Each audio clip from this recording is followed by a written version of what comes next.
Assalamualaikum warahmatullahi wabarakatuh. Dengan saya Mas Akbar dan Bang Galih, dosen kita yang terkece, termuda, terganteng di prodi hukum. Bagaimana kabarnya Mas Galih? Alhamdulillah sehat. Ya, hari ini kita temanya bincang-bincang tentang prodi hukum.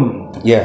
Ini jadi gini Mas Galih. Oke. Ada adik kelas kita itu Ya. yang masih SMA, lulus SMA, itu kalau mau masuk hukum itu khawatir. Cemas. Ya. Mereka berpikir bahwa kalau masuk hukum itu nanti ngapalkan pasal-pasal gitu Mas. Jadi mereka berpikir harus menghafalkan banyak sekali pasal dari beribu-ribu undang-undang, perundang-undangnya ada berapa pasal lah gitu. Itu sebenarnya gimana sih belajar di hukum itu, apa yang dipelajari? Ya, terkait dengan kekhawatiran calon mahasiswa yang ingin mendaftar di prodi hukum atau fakultas hukum itu hal yang umum ketika berpikir kalau ketika masuk hukum harus menghafal semua pasal yang ada di Indonesia ataupun yang ada di internasional. Yeah. Kalau pendapat saya, pada dasarnya menghafal pasal itu bukan hal yang diwajibkan, ya, bukan hal yang diwajibkan. Tapi ketika mau atau mahasiswa tersebut mau menghafal pasal ataupun dia paham, itu lebih baik. Lebih baik lagi ya. Tapi tidak wajib. Benar Mas. Jadi pada dasarnya gini, yang terpenting untuk mahasiswa hukum itu dia paham bagaimana setiap pasal itu diterapkan, kemudian doktrin terkait dengan pasal tersebut itu paham seperti apa, kemudian skill dalam menganalisis putusan terkait dengan penerapan pasal itu juga perlu ditingkatkan dan terus dipelajari. Itu yang harus dikuasai oleh mahasiswa hukum. Jadi terkait dengan menghafal pasal itu monggo dikembalikan kepada mahasiswa tersebut. Tapi alangkah baiknya kalau saran saya bagi mahasiswa hukum itu dia itu tahu pasal-pasal yang kiranya itu populer atau diterapkan di dunia yang kita sering jumpai lah. Semisal kalau kita bicara keperdataan, kita bicara pasal utang. Ini aja perjanjian 1320 itu kan tentang syarat sah perjanjian. Kemudian kalau kita ngomongin pidana gitu kan, kita tahu kejadian di masyarakat, semisal pengeroyokan 170 umum gitu ya Mas ya. Atau pembunuhan 338, kemudian pencurian 362 itu dan semisalnya. Jadi ketika ditanya oleh masyarakat secara langsung, kita nggak begitu polos banget lah gitu. Minimal tahu sedikit pasal-pasal yang populer itu Mas gitu. Tidak harus terus hafal semua ya. Tidak harus. Bahkan hakim sendiri itu sebenarnya kalau sedang menghadapi kasus juga buka buku ya Mas ya. Oh, jelas. Ya, tidak terus mengkotak gitu kan tidak ya. Jadi apalagi hakim ya ketika memutus suatu perkara dia menggunakan prinsip kehati-hatian juga. Jangan sampai antara putusan yang dibaca kemudian yang sudah ditulis ternyata ketika diucapkan kok beda. Makanya baca aja nggak masalah gitu ya. Begitu Mas. Jadi tidak perlu khawatir nih ada yang mendaftar hukum.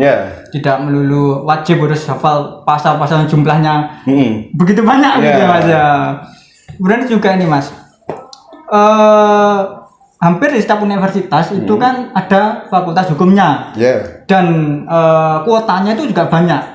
Nah otomatis di situ nanti lulusannya juga banyak Mas. Nah ini adik-adik kita ini khawatir ketika besok lulus ini saingannya banyak. Padahal lapangan pekerjaan itu kan terbatas begitu Mas. Ya bagaimana itu Mas? Ya baik, memang itu adalah suatu tantangan untuk kami sebagai tenaga pengajar untuk meningkatkan kualitas mahasiswa ya, terutama yang tadi ditanyakan terkait dengan peluang kerja berarti ya, terkait dengan jumlah yang sekolah yang studi di prodi hukum ataupun mengambil ilmu hukum, dia juga di lapangan pekerjaan seperti apa saingannya. Jadi kita harus saya mengambil konsep ekonomi ya, karena ada peluang pasar di situ. Jadi ada di mana kita tahu ada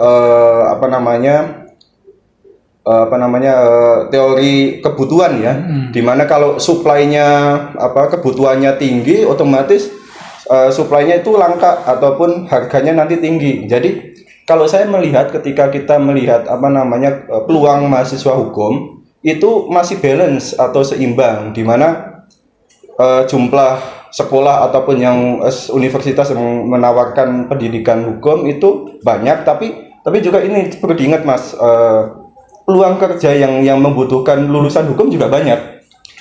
Jadi masih seimbang menurut saya. Bahkan untuk lulusan hukum itu tidak terkotak-kotak ya Mas. Maksudnya begini, ketika kita lulus dari jurusan A, kemudian kita harus kerjanya yang melulu cuma di rumah sakit atau cuma bisa jadi pengajar itu. Kalau hukum itu luas Mas.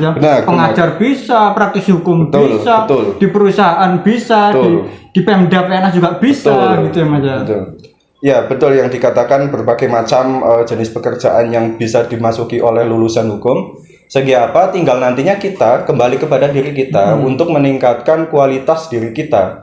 Nanti supaya kita itu lebih di atas rata-rata lulusan hukum atau yang teman-teman kalian yang mengambil hukum. Jadi kalian punya skill yang lebih daripada yang lain itu. Jadi tidak usah khawatir nih adik-adik kalau lulus hukum, wah banyak saingannya gitu.